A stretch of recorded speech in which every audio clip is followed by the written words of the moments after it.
জন্মিলে মরিতে হবে, অমর কে কোথা রবে। পৃথিবীতে যে জন্মগ্রহণ করেছে তাকে একদিন না একদিন মৃত্যুবরণ করতেই হবে।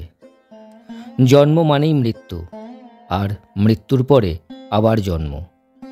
এইভাবেই চলতে থাকে জন্ম মৃত্যুর চক্র। শাস্ত্র অনুযায়ী আত্মার মৃত্যু হয় না। আমরা যেমন জীর্ণ কাপড় পরিত্যাগ করে নতুন কাপড় পরিধান করি, ঠিক সেই রকম আত্মাও জীর্ণ শরীর পরিত্যাগ করে আবার নতুন শরীর ধারণ করে।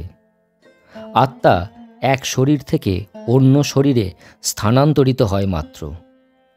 আমরা আগের জন্মে কি ছিলাম সেটা জানা আমাদের পক্ষে এক প্রকার অসম্ভব। তবে আপনারা হয়তো নিশ্চয়ই শুনে থাকবেন, ৪৪ লক্ষ জন্মের পর আমরা দুর্লভ মানব জন্ম লাভ করি। অর্থাৎ আমাদের এই মানব জন্মের আগে আমরা ৪৪ লক্ষ বার জন্মগ্রহণ করেছি, তারপর মানুষরূপে জন্মগ্রহণ করেছি। আসুন জেনে নিই এই ৪৪ লক্ষ জন্মে আমরা কোন কোন রূপে জন্মেছি এবং মৃত্যুবরণ করেছি। JM ইন্ডিয়া ব্লগের আরও একটি নতুন পডকাস্টে আপনাদের স্বাগত। আপনাদের সঙ্গে আমি জয়ন্ত। পরমেশ্বর পৃথিবীতে মূলত দুই ধরনের জীব সৃষ্টি করেছেন। প্রথমটি হলো স্থাবর, অর্থাৎ যারা একই স্থানে জন্মগ্রহণ করে এবং একই স্থানে মৃত্যুবরণ করে। গাছপালা, ঘাস, তরুলতা ইত্যাদি স্থাবর শ্রেণীর উদাহরণ। আর দ্বিতীয়টি হলো জঙ্গম, অর্থাৎ যারা চলাফেরা করতে পারে। পরমেশ্বর আমাদের প্রথমে স্থাবর রূপে সৃষ্টি করেন। গাছপালা, ঘাস, তরুলতা ইত্যাদির রূপে জন্মগ্রহণ করে রোদে পুড়ে, বৃষ্টিতে ভিজে, ঝড়ে ভেঙে, অশেষ কষ্ট ভোগ করে চলতে থাকে বৃক্ষ জন্ম। অবশেষে ২০ লক্ষ বার জন্মগ্রহণ করার পর আমাদের জন্ম হয় তুলসী গাছ রূপে। আর তুলসী গাছের পবিত্র পাতা যখন ভগবানের পুজোয় নিবেদন করা হয়, তখনই আমাদের মুক্তি হয় বৃক্ষ জন্ম থেকে। বৃক্ষ জন্মের শেষে আমাদের জন্ম হয় জলচর প্রাণী রূপে। এই জন্মে আমরা মাছ, কচ্ছপ, কুমির, হাঙর ইত্যাদি নানা জলচর প্রাণী হিসাবে জন্মগ্রহণ করে থাকি।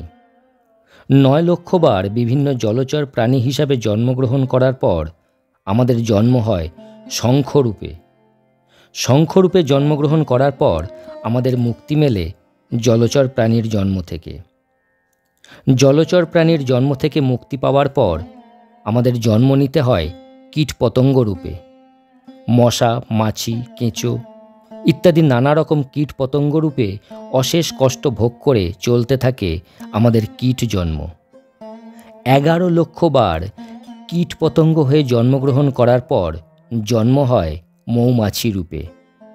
আর যেদিন মৌমাছির সংগ্রহ করা মধু ভগবানকে নিবেদন করা হয়, সেই দিন আমাদের মুক্তি হয় কীট জন্ম থেকে।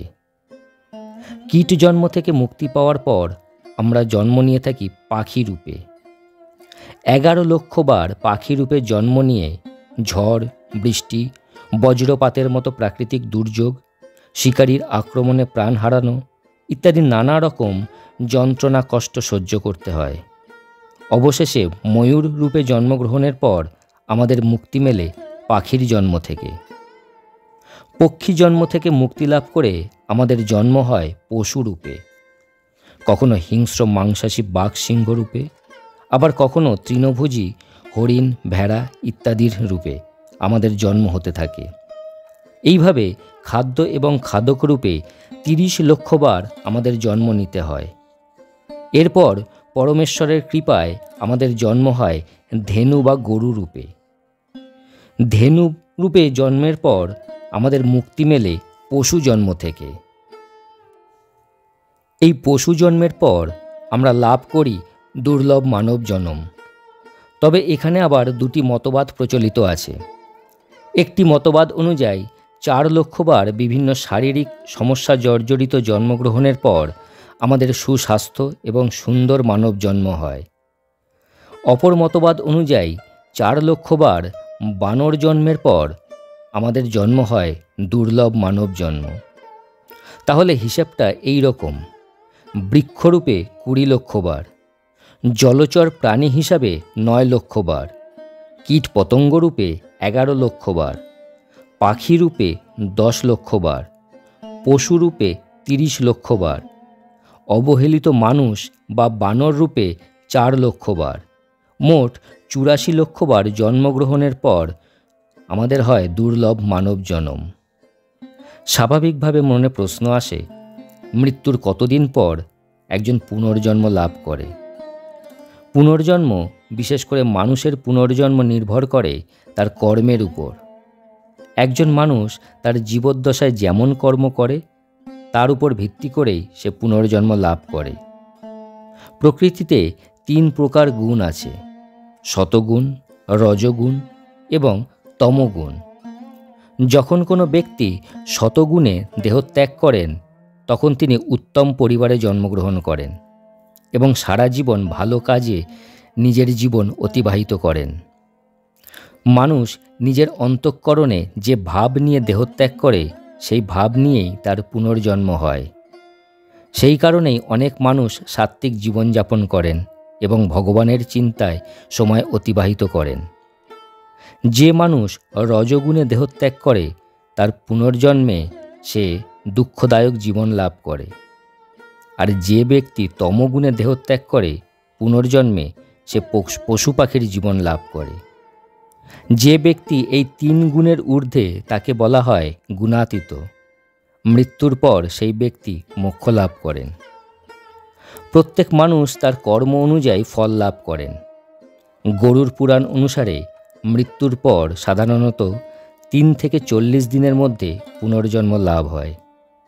মানুষের মৃত্যুর পর তার কৃতকর্ম অনুযায়ী তার পুনর্জন্ম হয়। প্রত্যেক মানুষের পরবর্তী জন্ম শুধুমাত্র তার কর্মের ভিত্তিতে নির্ধারিত হয়।